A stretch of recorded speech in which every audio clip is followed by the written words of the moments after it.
Okay, class, this tutorial video is to help you design your hexagon tile to display in the classroom and eventually take home after open house.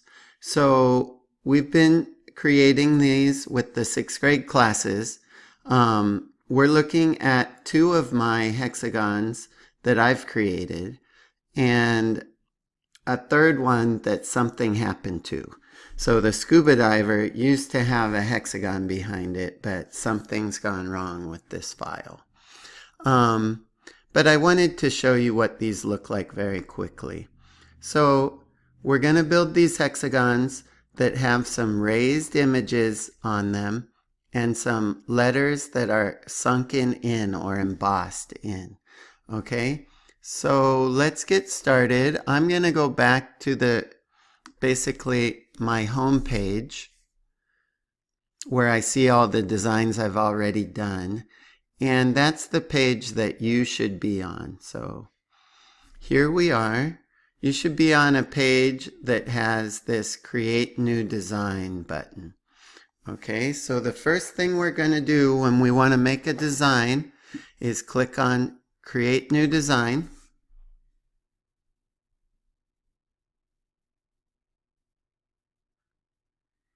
And now we are in Tinkercad. We can see our work plane. The next thing we do is we click on the Tinkercad file name, because there are always ridiculous file names that mean nothing. We need a name that makes sense to us. So I'm going to name this file Hexagon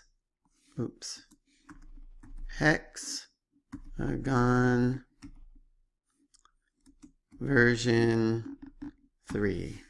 Okay, and I just click off, and now I have a name that makes sense to me. Okay, what I'd like you to do is name it Hexagon and your last name. Okay, and your first name. Okay, so now another thing I always do when I'm starting out is I click and I drag the ruler icon from the upper right-hand corner to the lower left-hand corner of my work plane. And I just leave it there. Now, in this case, we are set to millimeters. And I'm going to click on the Edit Grid button in the lower right-hand corner and change our units to inches. And then I click on Update Grid. So those are the 3 things I would like you to do to start out. Okay, so I want to remind you that you can pause this video anytime you want. And what I recommend is that you have Tinkercad open in one tab while you watch this YouTube video in a second tab. Okay, so our work plane is ready. We have our ruler, we've renamed it, and we've changed our units to inches. Okay, so now we're going to scroll down in basic shapes till we find the polygon tool. And we're going to click on that and drag it to our work plane. Now, you can see that when it is selected, it has 3 dimensions and a 4th that says 0. If I click off of my shape, those dimensions go away. When I select that shape, they come back. This is all because we have the ruler. Okay, so now I want to show you what this 0 is first. If I change that 0 to 1, it raises it up off of the work plane. Now, if I change it back to 0, it's going to drop it back down so it's sitting on the work plane. Okay, this dimension on the left side is measuring it from front to back. How long is it from front to back? 1 inch. We are going to change that for our project to 4 inches. Now, it doesn't look like the right shape anymore. It's lost its proportionality. So this number in front, the X measurement or dimension, needs to be 3.46.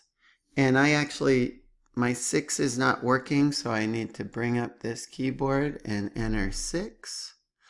3.46. Now, I'm going to need that keyboard again. Okay. The height of my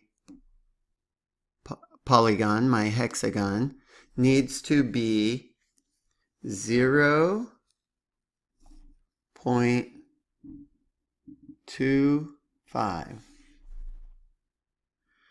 0.25. And that changed the height of our hexagon.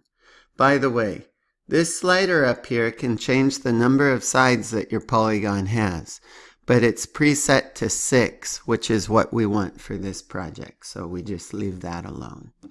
Okay, so now we've got our polygon.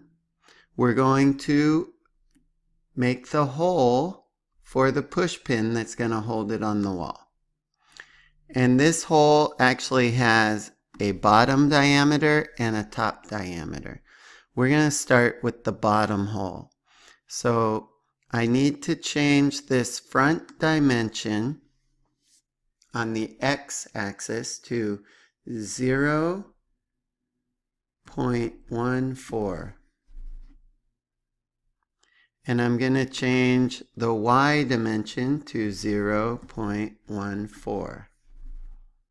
Okay.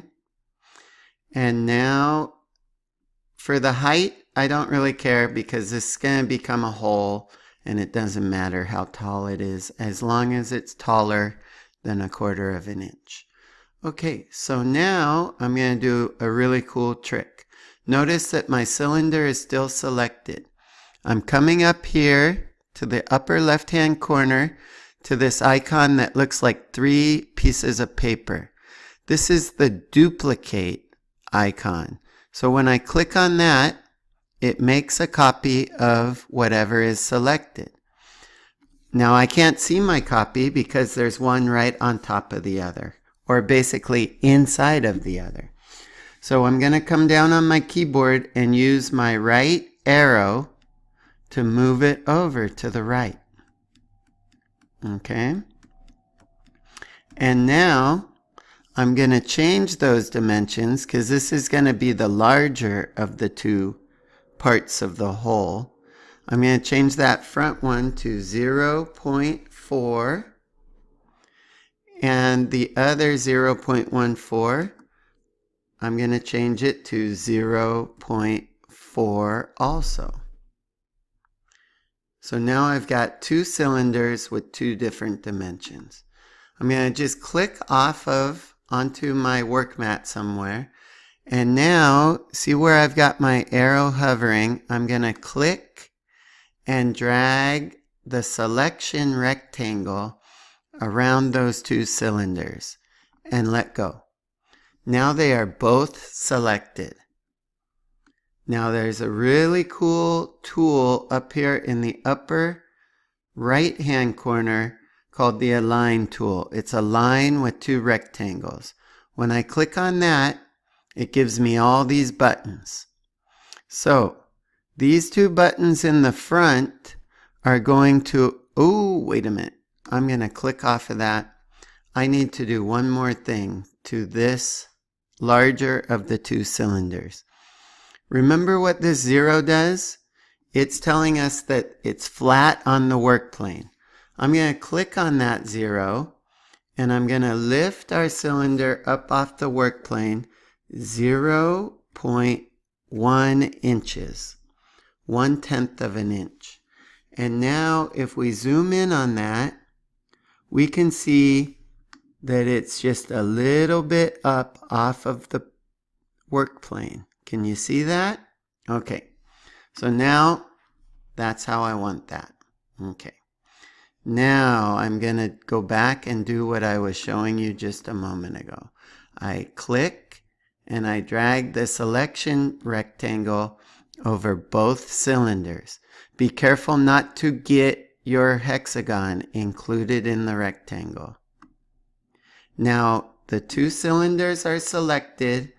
I'm coming up to this alignment tool, the line with two rectangles. I click on it, and this center button in the front is going to align those two so that they are centered on their x-axis. Okay? And now you see the three on the left?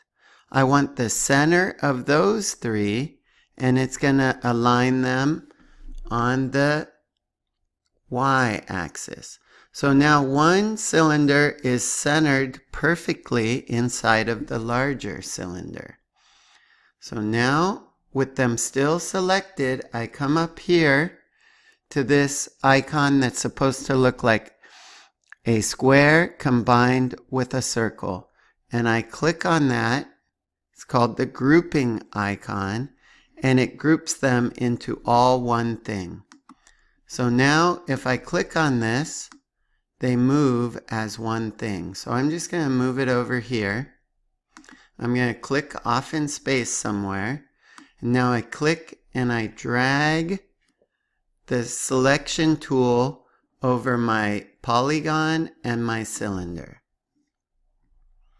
And I'm going to click on that alignment tool again. And I'm going to use the center button in front to align them in the center. And then I'm going to come up to this top button on the left or the y-axis, and oops, that did not work for some reason. Just re-click, choose your alignment tool again. I'm going to click on that button, and it brings it all the way up to the top. Now I click on my work plane, and I'm going to select just the cylinder. Now, right now it's at the very top of my hexagon, but I want to bring it down 1/4 of an inch. Now you can see that my snap grid is set to 1/8 of an inch. So if I click 2 times on the down arrow, it should move it down 2/8 of an inch or 1/4 of an inch. 1, 2. Now, if we spin around, we can see that we've got that hole positioned where we want it. Okay, so now I click off in space, and I'm going to click and drag that selection tool over my hexagon and my cylinder. And now I'm going to use the grouping tool again to group the hole in the polygon. And what you can see it's done, it's cut the hole through the 2 different holes through my polygon or my hexagon. So that's all we're going to do in this video. Remember, if you've had trouble following this along, try again, go back, rewind. Good luck.